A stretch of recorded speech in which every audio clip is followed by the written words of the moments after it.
Thy ticket, Lady Jennifer of Coolidge. Well, many thanks, good sir. Here'th my Discover card. They accept Discover at Renaissance fairs? Yeah, they do here. Discover is accepted at the places I love to shop. Getteth with the times. With the times? You're playing the lute. Yeah, and it sounds pretty good, right? Discover is accepted at 99% of places that take credit cards nationwide. Based on the February 2025 Nielsen report. Walmart Express Delivery can get what you need delivered in as fast as an hour.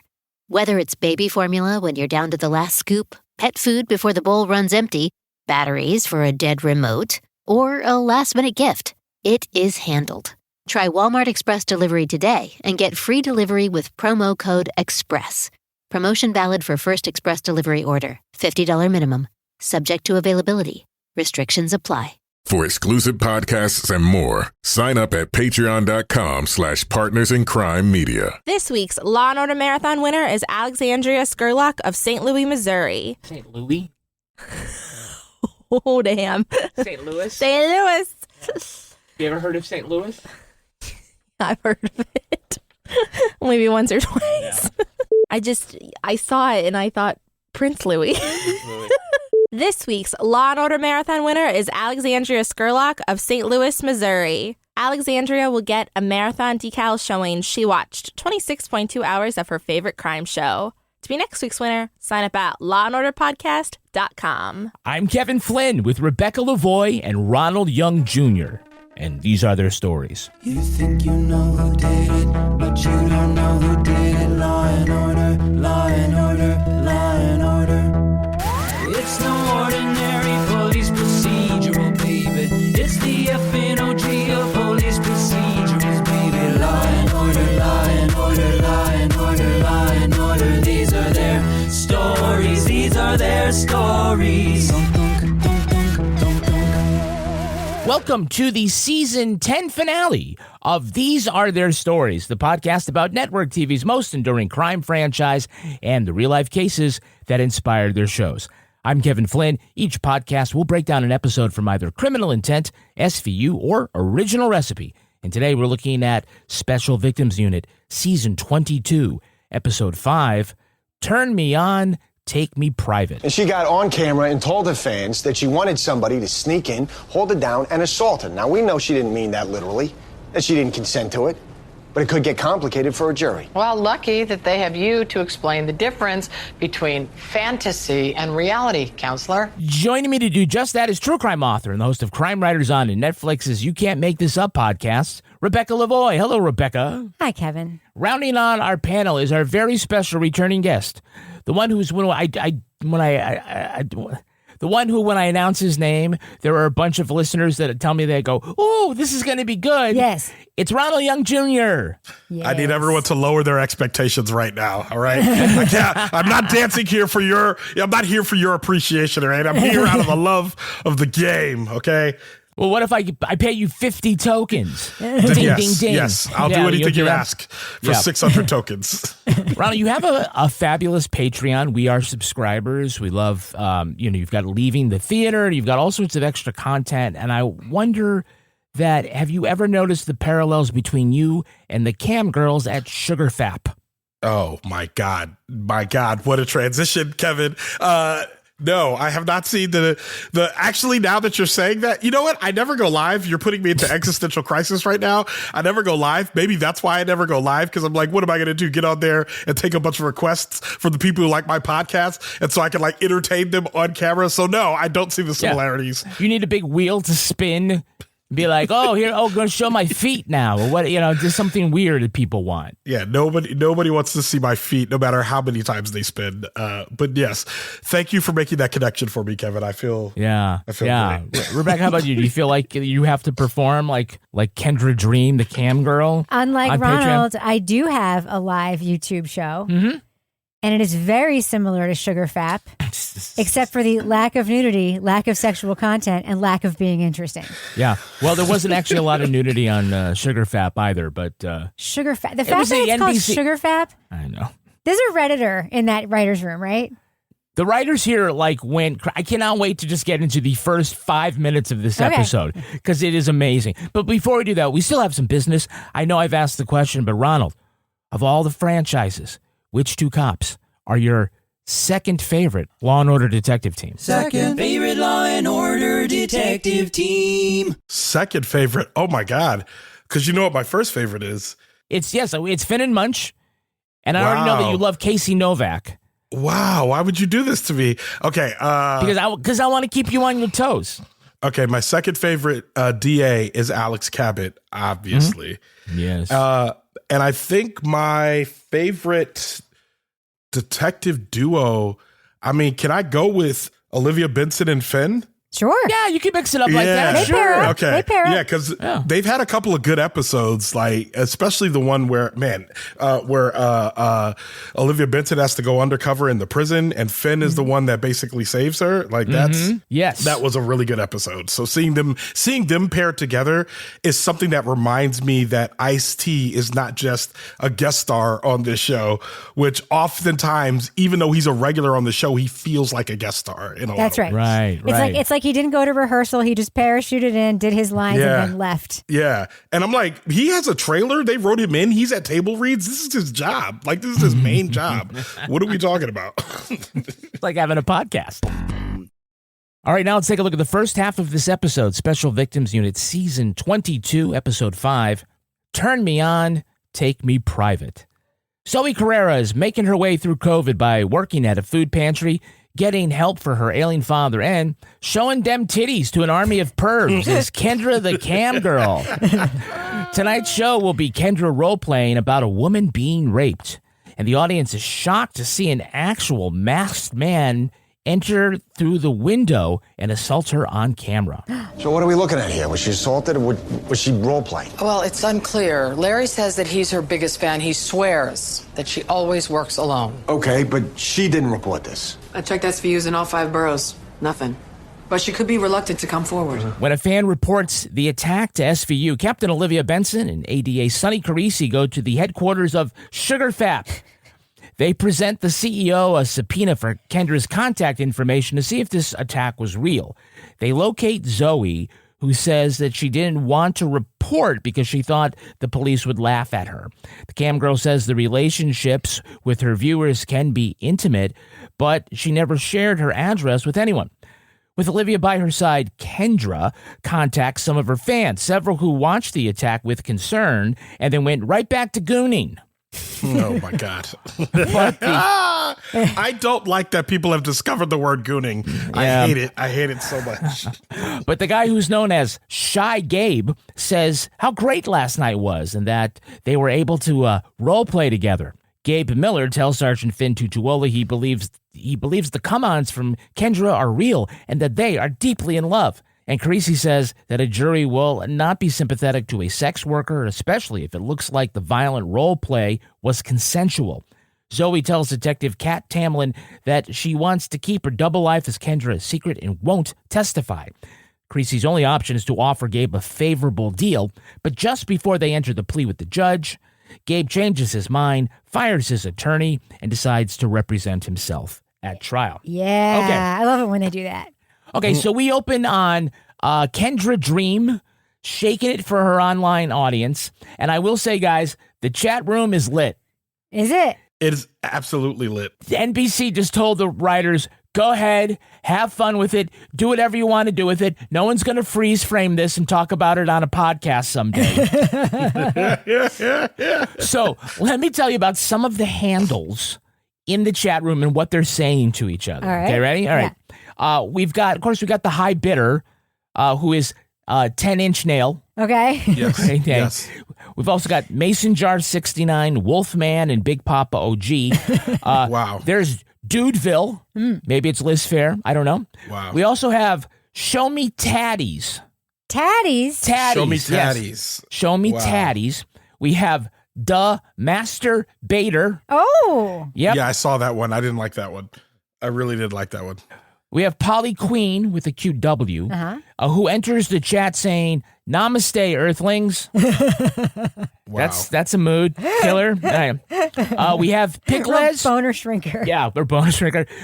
We have Pickles, but with a Z, so maybe it's Pickles. I don't know, no judgment. There's Just a Nice Guy and Tiger Wood. Wow, how clever. Tiger Wood. How clever. Daddy 13 says, "Show me that as," spelled with 2 Z's. Yeah. Wow. NBC also allowed one of them to be Cocked and Loaded. Ooh. With 2 C's, no O. Cocked and Loaded.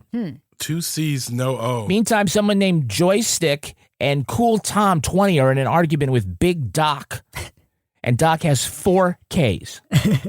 You know what my favorite one is? What? Just a Nice Guy. Just a Nice Guy. Yeah. So normal. Yeah. So normal. There's that and ShyGabe. We also have 1 Foot Wonder. No. No. E. Cummings for the English lit.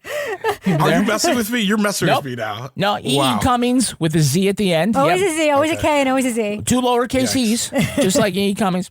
We have I Fart You. I Fart You. I fart you? Oh, I fart you. instead of heart. Yes. Wow. Yes. Wow. We have Paula Bunyan. Oh, okay.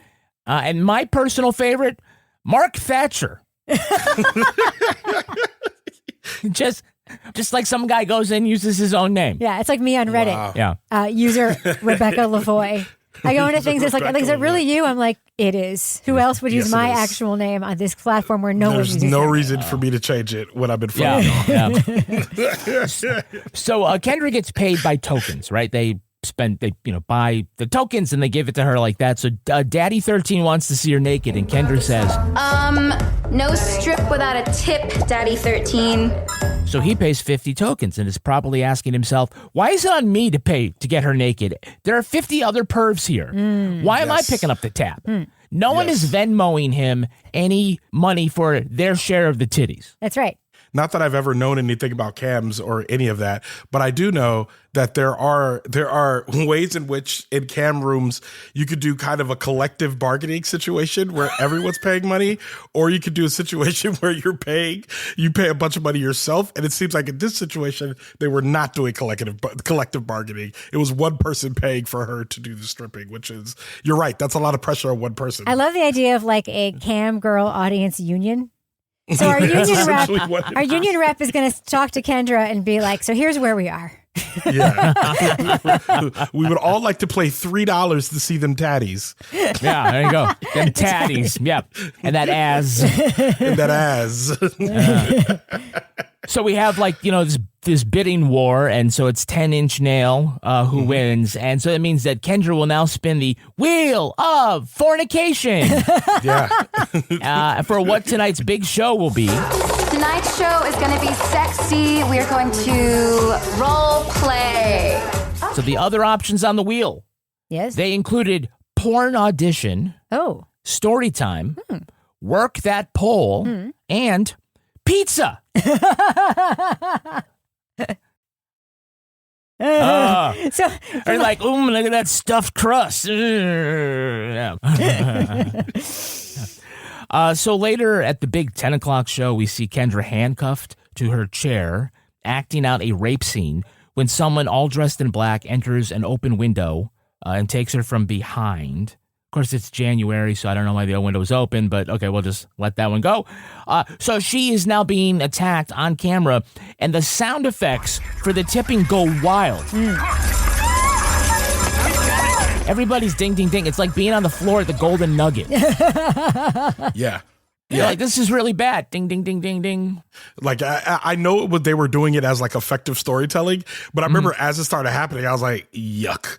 That seems wrong. Yeah, this is just, I know what y'all doing, SVU. And it fit into that weird corner of SVU where they are so chaste and they never show anything, but somehow them going the roundabout way makes it more disgusting. And that's what was happening here. That's right.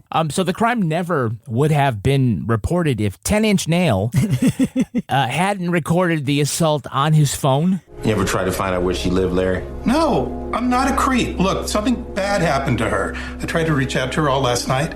She took her room down. Something's wrong. I love him so much. Yeah.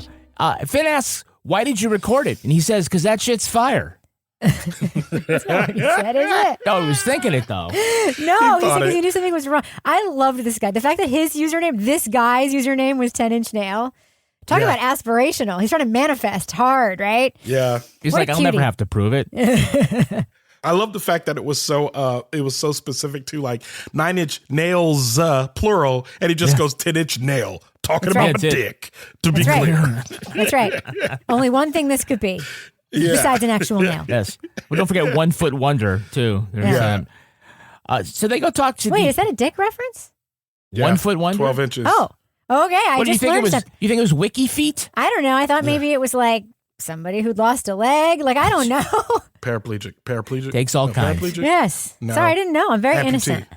Yeah. You remember that episode, Ronald. You came on and did that one. Are we really looking for somebody who pays for the pleasure of amputating women's limbs? Yes, I hated it. It was probably the only time where I was like, do I love Kevin and Rebecca? Because I have problems with this. Yes. We do find some bad ones for you, yes. Now, we will talk about the CEO of SugarFap in just a minute, but Benson and Carisi go to see him, and he says, Captain, coming all the way out to Queens. I would have put out a spread. And that's not the kind of spread you want someone to offer you. Nope. No. Nope. At sugarfap.com. No. Yeah.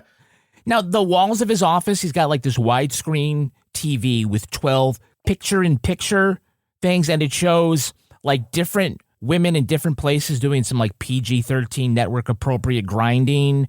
So you get the idea like, okay, there's this whole network. And so the NBC production team, like for this episode, like, you know, these are the people that, like, you know, if there's the family portrait for the characters the day before, they, you know, they take a photo, they do all that stuff, right?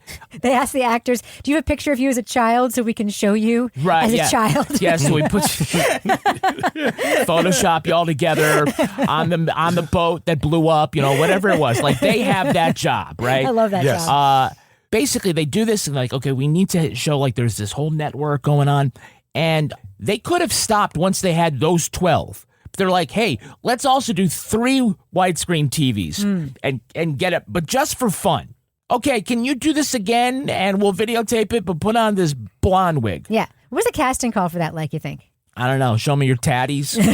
This is probly extras, man, right? Yeah. Well, imagine showing up that day. Showing up that day and they're like, here's what we want you to do. Yeah.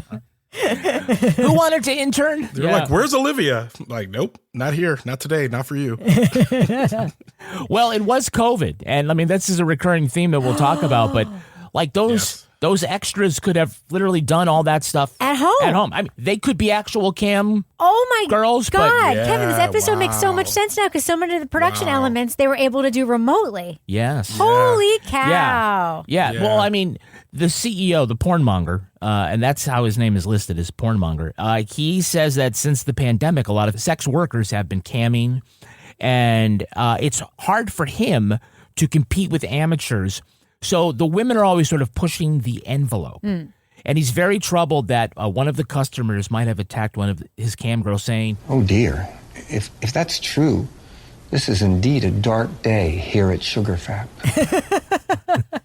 The line delivery there. He said, this is indeed a dark day here at SugarFap. And the camera tight on his face when he said it. That's right. Wow. So earnest. Wow. Who wants to sully the good name of SugarFap? Yeah. Wow. Damn. You know they spun a wheel to get that name, too. They spun 2 wheels. They were like, here's different euphemisms for jerking off, and here's a bunch of euphemisms for things that could be sexual but aren't. So we'll have caramel, But means we'll have money. sugar, we'll have cherries, like just whatever. Yep. Now, this episode premiered on January 14th, 2021. It's a busy week. There are a lot of artifacts of pandemic life, which includes many characters wearing masks. And, of course, they're mostly wearing them wrong. In the beginning, they roll out Zoe's father, and he's got a mask on, but his nose is sticking out over it.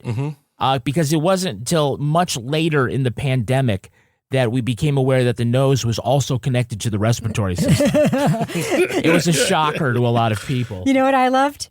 I'm wearing a mask, but I'm going to take it off as I'm approaching someone to talk to them. like, here's my mask, but I'm going to talk to you now. It's the exact opposite. You see somebody, I'm going to take the mask down. Not in this world. Yeah. So, because I don't want it to be muffled like this.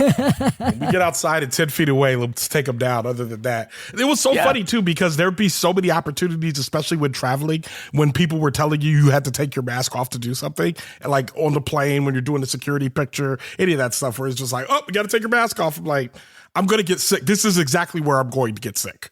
That's right. Yeah, right this here. This is the place. Right here in the middle of this soup kitchen, where again, like the priest was good. He never took his mask off, but there are people like, I don't want to say they're coughing in the food or something, but they're literally coughing in the food. Yeah, I mean, they're wearing a hairnet, but no mask. Okay, whatever. That's how it was.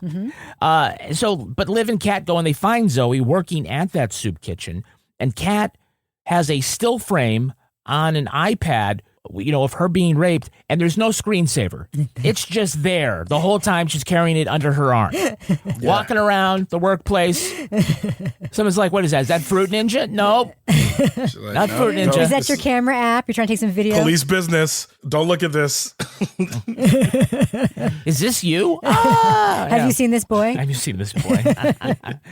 So Zoe tells him that she was performing a ravishment fantasy, and they ask if she knew that there was an intruder. That's when I saw the comments saying that someone was coming in the window. But she was just confused because they spelled it with a U.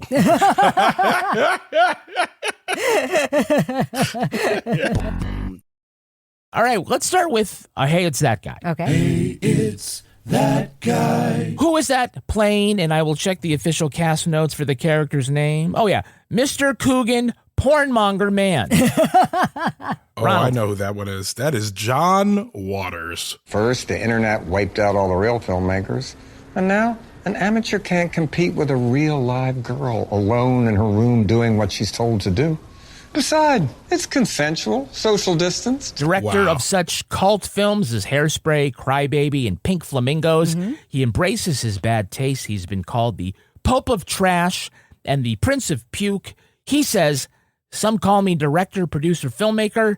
I prefer to call myself Pube King. Nice. Yeah, that's fair. That mustache is wild because, first of all, every time he's such an unsettling man to see because of the mustache. Like his face is fine, but he cuts it in a certain way that it disturbs me. So when he showed up in this role, it was a very good role for him. But also, I thought to myself, John Waters is kind of above this, though, right? Like, what is he doing in an episode of SVU as a seedy porn business owner? But then again, you see that mustache, and you're like, nah, it kind of fits, though, right? It fits. It fits. Yeah.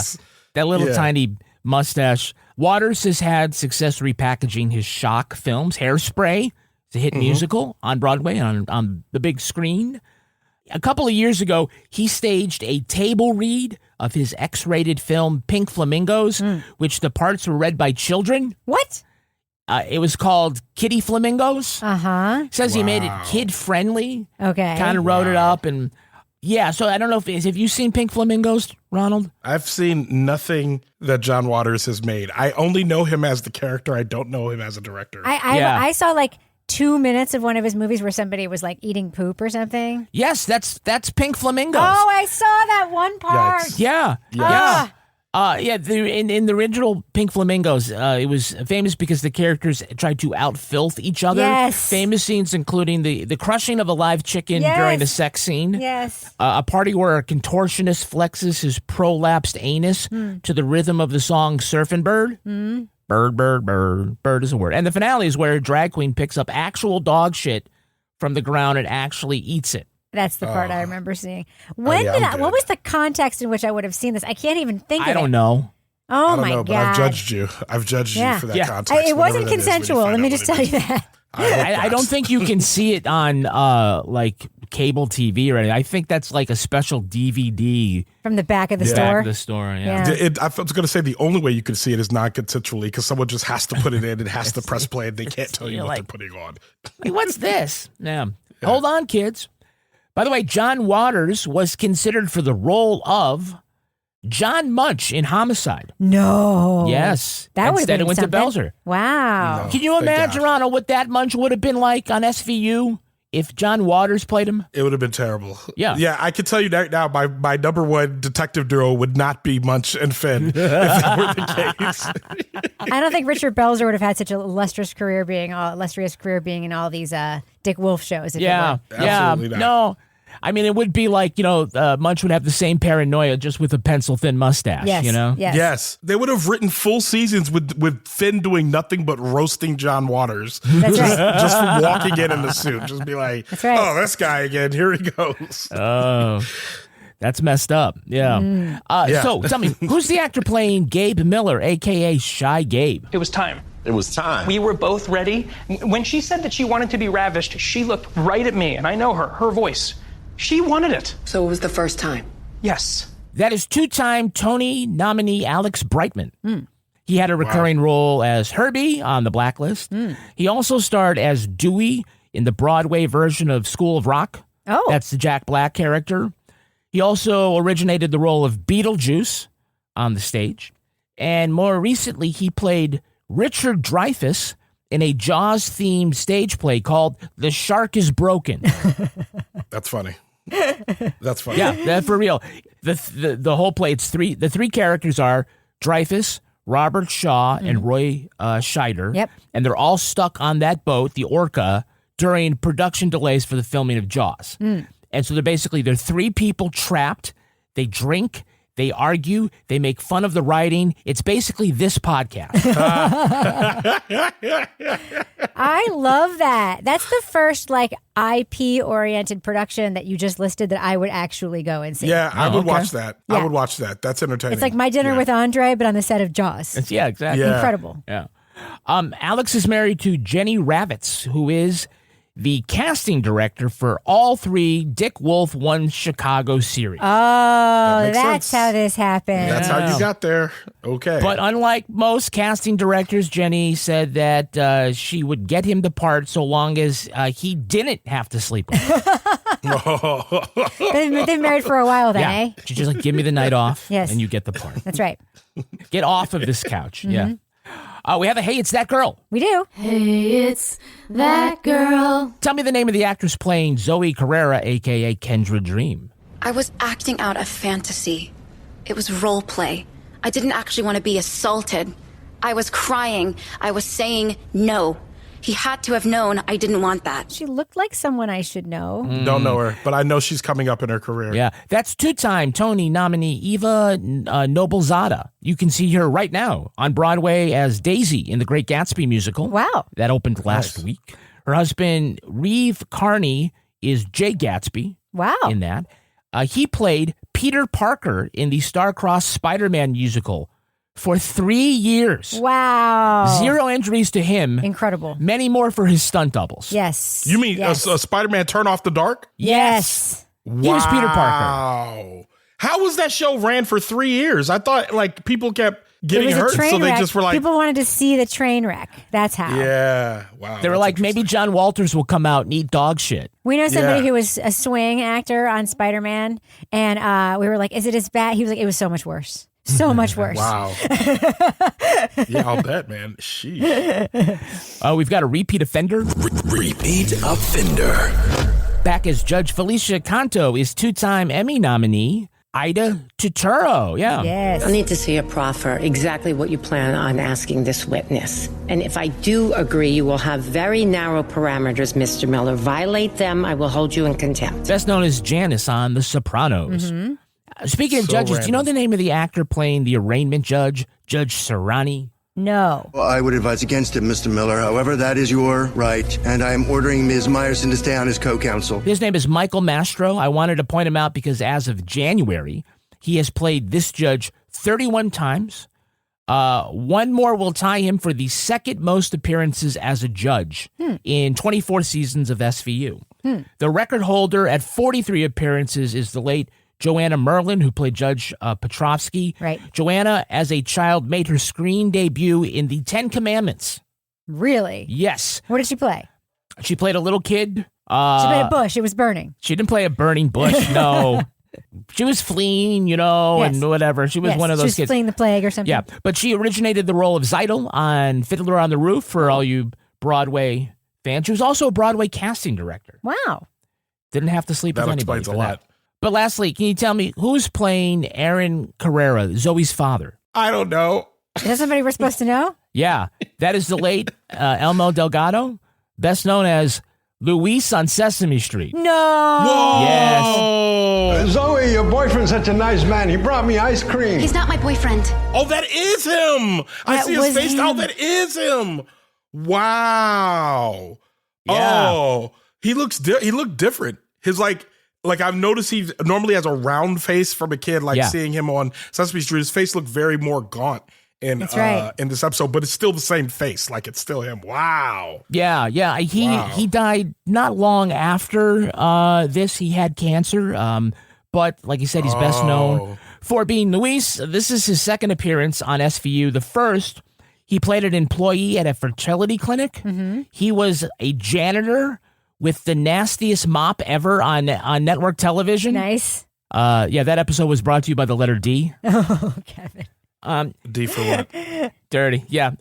Dick. Okay. He's credited as being on 788 episodes of Sesame Street, as well as all of its specials and movie spinoffs, including A is for Asthma. That seemed pretty specific. Yeah, that's very specific. Yeah. Okay. He was not married to Maria in real life, as some people think. They were not married, but they did do hand stuff. Wow. That episode was brought to you by the letters H and J.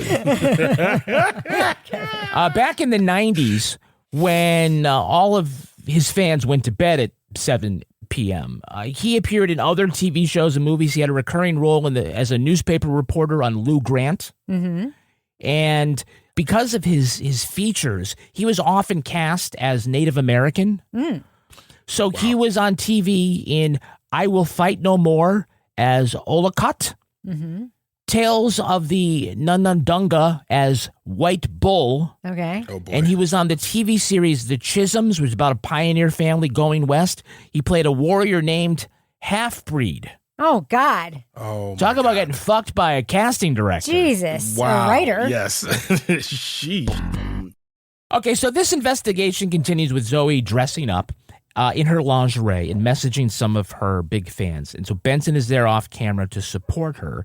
And among those that she messages are Mama's Boy, who are actually a married couple trying to get pregnant.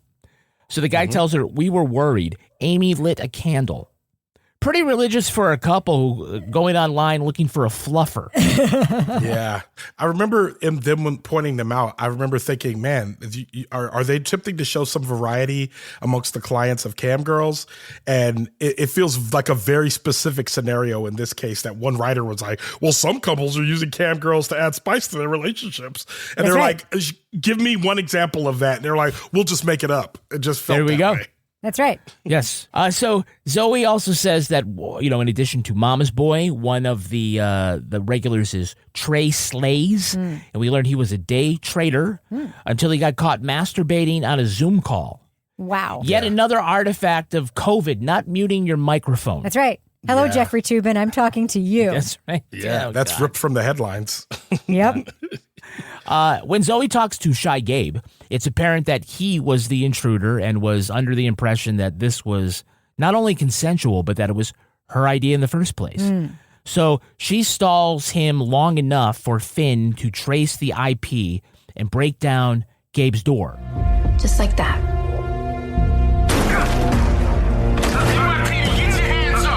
Get your hands up, which might not be as accurate as saying drop that gun.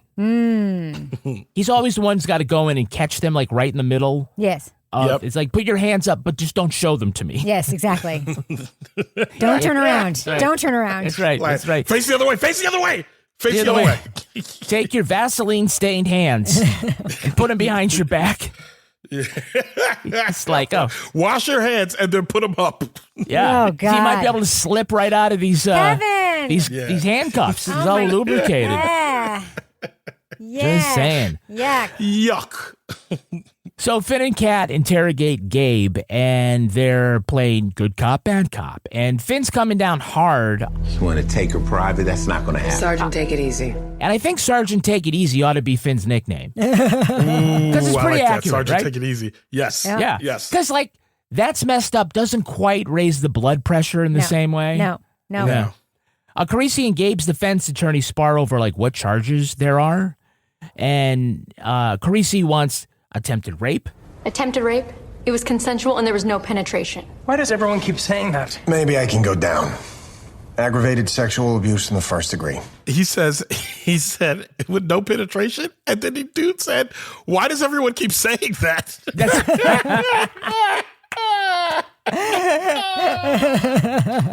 I laughed so hard. I was like, "That's good writing. That's what I like."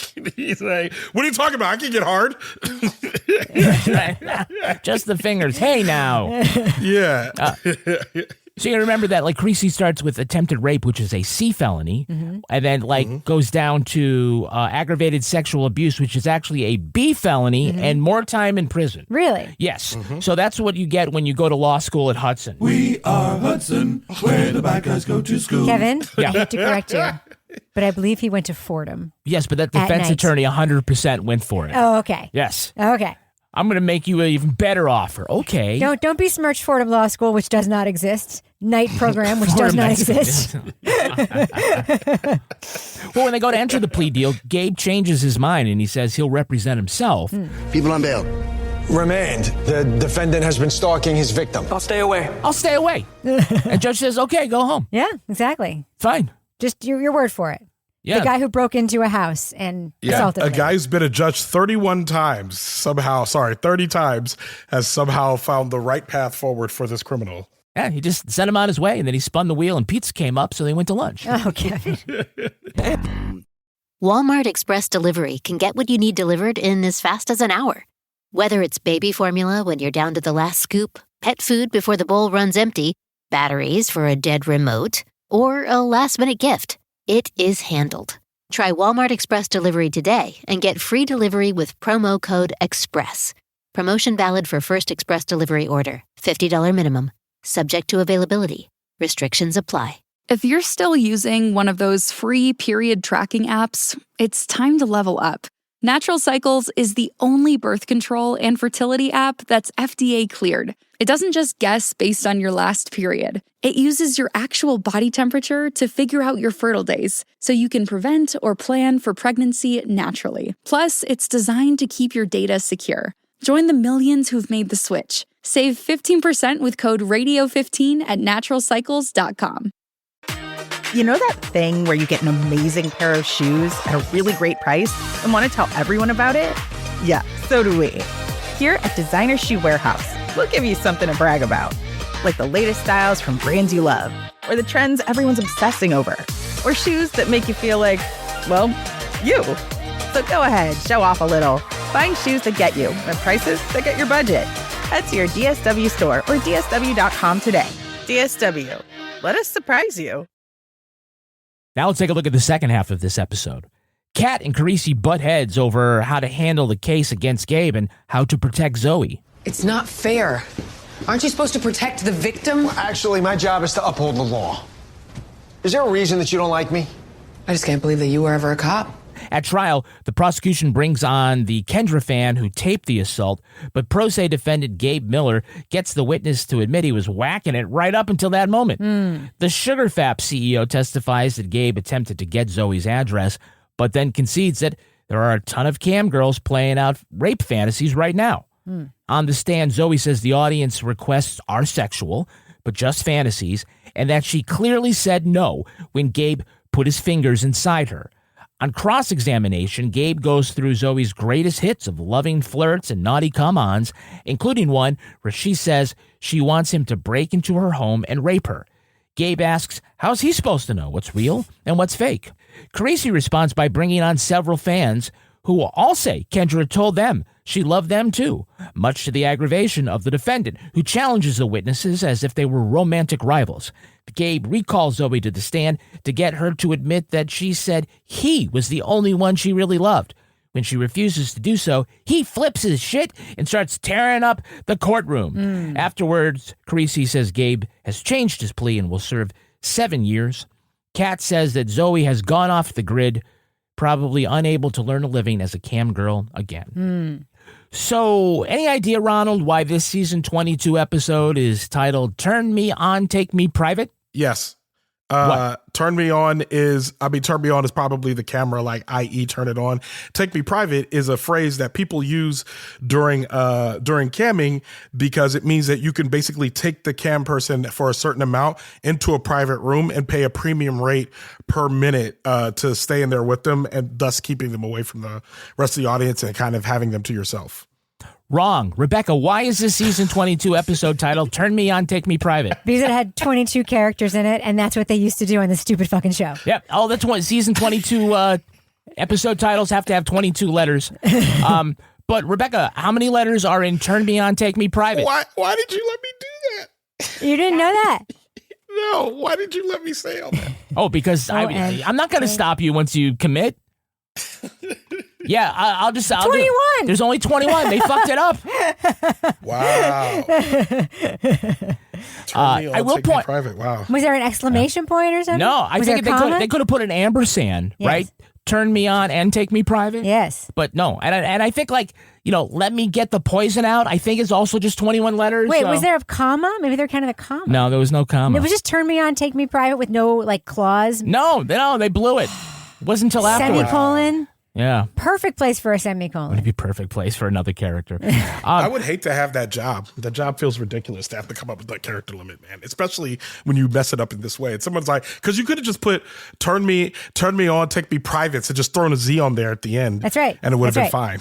But Ronald, I'm going to blow your mind. I want you to go back from season 13 to season 19 and look at all the different episode titles. And for whatever number season that is, that's how many letters are in the episode titles. Why? Because it's a thing that the writer's room thought would be really funny. Yes. Kind of like Big Doc. Yeah. Yeah. Or Big 10-inch Doc nail. energy? Yeah. Or Mark Thatcher. Mark Thatcher. Exactly. I love Poor Mark. I love him. So earnest. I do want to point out one technical goof with that whole online screen thing there. One? Yeah. While Gabe is attacking Zoe live on camera and everyone at home is tipping, the screen shows that ShyGabe just tipped 235 tokens. That would have been a super alibi, right? Yo, yeah. Oh, Wow. ShyGabe. Yeah. Wow. That person is the same person in charge of the character limit for that episode title. Yeah. They're like, oh, man, we're just like letting shit slide left Yep. and right. Yep. We got to tighten up this shit. Okay, so the squad needs to have a discussion about what it means to be a sex worker in 2021. Again. The whole point of camming is that the woman controls the narrative. No physical contact, no STDs, no violence. It's supposed to be empowering. But it doesn't make it safe. When you say that, it sounds like you're victim blaming. Kat, it's not victim blaming, it's just... Kat says to Olivia, wow, it sounds like you're victim blaming. Well, hello, Captain Stabler. Yeah. Like, I'm not blaming, but like when it's me, it's just, This good is advice. This is the most prudish, unprepared for their jobs set of people on television, is it not? Yes. Everything is amazing. Everything Yes. is new. Everything Yes. is shameful. Everything is dirty. And it's like Olivia has all this like faux empathy when she's talking to victims, and she's like, that's very common. That's whatever. And then in another room, she's like, isn't that nasty? I think what I'm learning, because I wrote this, that it always feels like NBC and generally the Wolfiverse has a weird relationship with sex work and sex workers. Yes. Because they'll admit that they are victims, but they can't quite stop themselves from blaming them for whatever happened. Correct. And it's always in this, I can tell because There their has to be audience a is debate. Yeah. Correct. And their audience is aging, and they're spoon feeding them what a cam person is, and then also spoon feeding to them, this is what can happen if you become a cam girl. When That's I'm right. just like, no, man, this is such a unique case. You took to the worst case scenario and said, this is what's going to happen if you become a cam girl, which is such, like, you're right, a prudish and very sensationalist way to view any of this. So prudish. I am reminded that season 22 was shortened to 16 episodes because of COVID. This is, like I said, it's January 2021. Vaccines were just being rolled out. Some TV shows decided that they were going to live in a narrative world where there was no pandemic and everyone could socialize and whatever. And some chose to set their stories in the real world, or at least a version of the real world, and acknowledge this, even if it means everybody's like Purelling their hands, but not actually wearing masks the right way. This includes sort of the courtroom with the random plexiglass barriers that only go part way up. There is sort of plexiglass everywhere in this courtroom. It's like, it looks more like a bank. Yes. It's like, can I make an objection, or do you need my routing number first? Yes, that's right. So when the case isn't going well for Carisi, Finn explains that if you spend enough time online... He's not faking Carisi. You stay on those screens long enough, you'll convince yourself that that's reality, and this right here is a simulation. You know what that is? Sweet wisdom from Finn. The guy's been to a lot of strip clubs. Yes, exactly. Just going to say. I will say that the language that they used in court is actually pretty explicit by network standards. Gabe cross-examines 10-Inch Nail about what he was doing before he recorded the assault, and he asks, were you masturbating? Were you masturbating? Objection. I'll allow. I'll allow it. So he started masturbating again. He said she'd allow it, so all right. That's right. Yeah. That's right. He was like, oh, thank you so much. I don't mind if I do. That's right. And then when Zoe gets on the stand, Gabe has hooked up the AV, and he fires off his Kendra playlist. It's named Boner Jams. Is it? It's not. With a Z. Yes. Is that you? Yes. How about this? I want you to take me. Be rough. And this? But it'd be like a really great album. It'd be like, now that's what I call finger blasts. Oh, Kevin. Oh, my God. Joe, did you write these down? Kevin, are you writing these down? Is Kevin writing these down? Yeah, you wrote these down. I'm going to trademark that. I think that young people will not know that reference. Now that's what I call blank. Yeah? They used to sell records on TV, guys. Oh, you don't think they do? I do think young people know they used to sell albums on TV that were compilation albums. Yeah. Like music for my uncle or whatever. Yeah. It's like, what was That's Freedom Rock, yeah, man. Turn it up. Rock. Yeah. They should bring back now that's what I call music, because I still think it's a great way to introduce a bunch of people to all of the hits of the current era. Yeah, in they that have moment, that, you know Ronald. what I It's mean? called Spotify. It exists. But is it? I want it to be branded as now that's what I call music. All right, Rebecca. That's all what right. I want. What was the on name of the company Spotify. that sold those? Ronco. Ronco. Right, yeah. They're the same people who also made so now I know you don't know this. Are you going to talk about Mr. Microphone? No, there's right. so the same people that made Now also made a version of it called Wow. Wow was the gospel version of Now. So it was Wow, that's what I gospel. call music? Yes. It was just called Wow Gospel Hits, and it was branded with the same WOW, but it was just the gospel version. So you get all the Kirk Franklin, Fred Hammond, all of that on one album. I know that because I never got Now. I always got Wow, and I didn't even know that Now existed until later. Oh, wow. Sing me something. No, you know, get out of here. Do you want a revolution? Whoop, whoop. Come on, get out of here. Wow. So at one point during Boner Jams, they plays a clip, right? This goes just like fast forwarding all the good parts, Yeah, right? he knows where they are. Yeah. So at one point, it's her moaning into the camera and purring, saying, "I want you to take me and make me come." Again, moderately explicit. Yeah. Rebecca, you will remember that just 2 seasons earlier in this episode called Plastic, Benson investigated this couple who were drugging and videotaping themselves in 3 ways. Yes, that was so dirty. Right, and she plays this video for one of the suspects saying, like, the victim is moaning in pain. And the suspect says no. Oh, she was orgasming. It was a big one. She is orgasming. That's right. What a verb. Orgasming. Yeah. Benson said, I still don't know what that is. Meet Natural Cycles, the only FDA-cleared and CE-marked birth control app that's 100% natural, hormone-free, and side effect-free. Here's how it works. The app analyzes daily changes in your body temperature to find your fertile window, so you can plan or prevent pregnancy naturally. Natural Cycles is a clinically proven, non-hormonal birth control option that's 93% effective with typical use and 98% effective with perfect use. No synthetic hormones, just science. And if you're ready to start family planning, switching from preventing to planning a pregnancy is as easy as tapping a button. Plus, the Natural Cycles app makes tracking fertility easy. You can measure your temperature trends using an Oura Ring, Apple Watch, or our Bluetooth thermometer, which is free when you sign up for an annual subscription. Join over 4 million registered users who are taking control of their fertility naturally. Save 15% when you sign up with code RADIO15 at naturalcycles.com. That's Radio15 for 15% off today. At DSW, we ask the important questions, like, what shoes are you going to wear? Whether you're prepping for wedding season, festival season, or just planning the ultimate vacay, the right shoes can make or break an RSVP. So own the moment. You've got big plans, and we've got just the shoes. At the perfect price, of course. Get ready to get ready with Designer Shoe Warehouse. Head to your DSW store or DSW.com today and let us surprise you. A mochi moment from Mark, who writes, I just want to thank you for making GLP-1s affordable. What would have been over $1,000 a month is just $99 a month with Mochi. Money shouldn't be a barrier to healthy weight. 3 months in, and I have smaller jeans and a bigger wallet. You're the best. Thanks, Mark. I'm Myra Ahmed, founder of Mochi Health. To find your Mochi moment, visit joinmochi.com.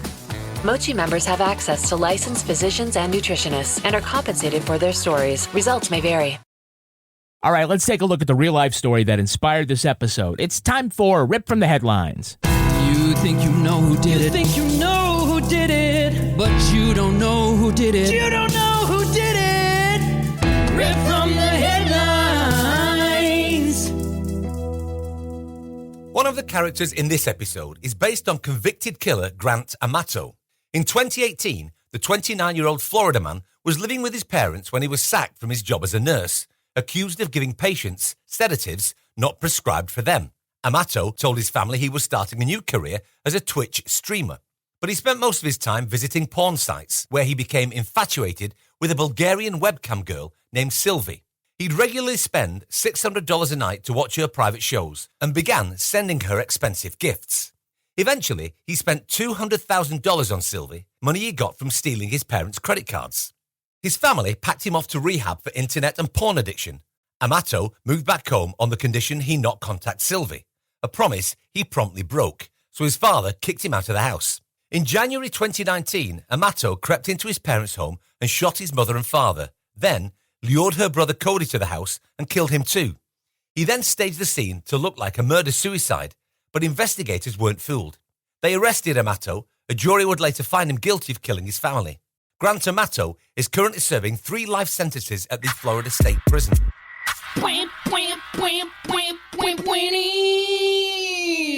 Okay, so before all this happened, Amato lost his job for taking propofol from the Praxis machine at the hospital. You know, it stores all the drugs. That's the Michael Jackson. That was the drug that killed Michael Jackson, right? Yes. He said that he didn't use any of it, and he was injecting patients who weren't prescribed it because they weren't relaxed enough. Oh.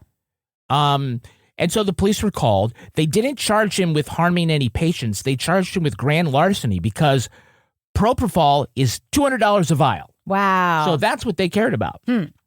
Those charges were dropped. But, I mean, I think this does sound like somebody, Ronald, who is okay maybe hurting somebody else. Yeah, man. This is one of the I don't have a joke, Kevin. That's dark. Good gosh. I know why, though. Why? Because his parents named him Grand Tomato. Grand Tomato. I mean, if your last name is Amato, you do not give your kid a first name that ends with T. That's right. Yeah. His full name is Grant Tiernan Tomato. Oh. Problems. Grant Tiernan Tomato. Yikes. Grant Tomato. Yeah. But his dad was Pop Tomato, right? So is that like potato? Yes, maybe. I don't know. Okay. Amato thought that he could make a living playing video games full time, and other people would pay money to watch him do that. So his parents paid for a top-of-the-line CPU, multi-monitor setup, camera, ring lights, and as soon as he started, he went directly to watching Bulgarian porn all day. Amazing. Which I think you could say is not unexpected. You cannot. It's really sad that he killed his parents, of course, obviously. It's especially sad because they sound like the best parents in the entire world. They fucking try. They love him more than Joe Biden loves Hunter Biden. And that is saying that something. is a lot. Yes. Yeah. I think all they accomplished, Ronald, with getting all that equipment is that they were able to produce high-resolution images of his O-face. Yuck. His goon puss? His goon puss. Oh, my God. I don't want that word in the regular. It has to get out of here. The funny thing about it is that people say gooning now, but I'm like, so what does that do to the word? This guy came in with his goons. Like, what does it do to the word goons? Like, are we done with that now? Because we kind of have to move on from it, right? That's right. That's like when a word in the regular vernacular suddenly becomes like a racist epithet, and you're like, fuck. Yeah. You're like, well, that one's done. Can't say that anymore. I can't call him a thug anymore. Yeah, you can't call anybody. It's like a 1940s gangster. Like, your thugs are going to come in here. Yeah, see? I'll bring Gotham to its knees, see? Boy, it's going to take a lot of sugar to fix that. I'm a bootlegger, see? So the gifts that he would send the Bulgarian cam girl Sylvie were lingerie and sex toys, which no woman actually wants to get in the mail. No. True. Guys saying, oh, here's a gift for you. She's more like, can you send me a gift card to Cracker Barrel? Can you send me a gift card to TJ Maxx? That's what I actually want. Cracker Barrel, also a racial slur. Yes. Is it? It is now. Oh, it is now. No. Oh, against white people? Yeah. I'm so offended. Yes. You can call me any slur against white people you want. I can take it. Cracker Barrel. I can take it. Yeah. Amato was back in the news recently for helping a Nevada woman find a hitman to kill her husband. Victoria Goodwin saw Amato on a true crime documentary, started communicating with him. He communicated with a smuggled iPhone and texted about how the two of them were in love and how she could do away with her husband. She set aside $11,000 for a hitman and paid somebody like $2,500 up front. And then when the guards found Amato's phone, the plot was uncovered. Victoria's husband is Aaron Goodwin, the host of Ghost Adventures. No! Yes. He tried to help with the Ghost Adventurer's wife bump him off. Oh, my God. Wait, the husband that was trying to be bumped off was the host of Ghost Adventures? She tried to kill the star of Ghost Adventures with the help of a guy who murdered his whole family. Wow. Yeah. Why would, of all of the men that you see on true crime documentaries, of all of them, you want one to pick a romance with, right? Yeah. Because women who do this, it's like a weird thing where like it's a power dynamic. You have way more power than the guy who's in jail or whatever. And it's like, this is how I can feel like I'm a little bit in charge, even though that's not what they might think. But that kind of is what's going on. Why would you choose that guy? The guy who was addicted to porn and murdered his whole family. Like, how hot was this guy? Not at all. Pull Honestly, up a picture. he looks like Stephen Miller. Yeah. With that big... He looks like Stephen Miller's more deranged cousin. I'm looking this up. I got to look this up. Yeah. It's Grant Amato, right? Yeah. Like Grand Tomato. Like if you saw these two dudes coming to the party, you'd be like, I don't know if I want to stay at this party anymore. He looks like Stephen Nosferatu. Miller. He looks like Stephen Miller's stand-in for when they're trying to get the lighting right for the head. It's exactly. Oh my God. Yes. Yeah. And you tried to kill a guy who's going to be a Ghost Adventurer himself. Yes. I feel like a very special episode of Ghost Adventures. Oh, where they hear We bring him? Aaron back from the dead. Yes. What does he have to say? Oh, yeah, he very clearly said my wife did it. I love those ghost shows. I love them. Do you hear what he says? He clearly says, get out. And you hear it and it's like, and it's like, see? Yeah. And he said, there's something wrong. Is this because I'm a lesbian? No, don't say that. So the day of the murders, Amato told police that when he saw police and news vans outside his parents' home, instead of going in, he turned around and went to the nearest Panera Bread to use the Wi-Fi and look up top news stories. Wow. And get a bread bowl full of soup. Exactly. The Wi-Fi password was Mark Thatcher. Well, that is going to do it for us. We want to thank our guest, Ronald Young Jr. Ronald, where can our listeners follow you online? You could find me on Instagram, Threads, and I don't know, Letterboxd at It's Big Ron, at OHITSBIGRON. I'm still doing Wait For It and Leaving the Theater. You can find those wherever you listen to podcasts. And Rebecca Lavoie, how can our listeners follow you? Well, not like Ron, who's super easy to find because only 5 people on Threads. You can find me on all the apps at Reb Lavoie. And you can follow me at Show Me Them Tatties. And you can like us on Facebook, Instagram, TikTok, YouTube, X, and Blue Sky. Our newsreader was Cy Frater. Our theme music was composed and performed by Uncanny Valleys. Content assistance from Travis Roy. Lily Flynn handles promotions. All clips in this podcast were used in compliance with the U.S. Copyrights Act fair use exemption for criticism and commentary. Go to lawandorderpodcast.com and sign up for our newsletter for a chance to be our next Law & Order Marathon winner. These are their stories. We'll return with new episodes in July. And we are a production of Partners in Crime Media.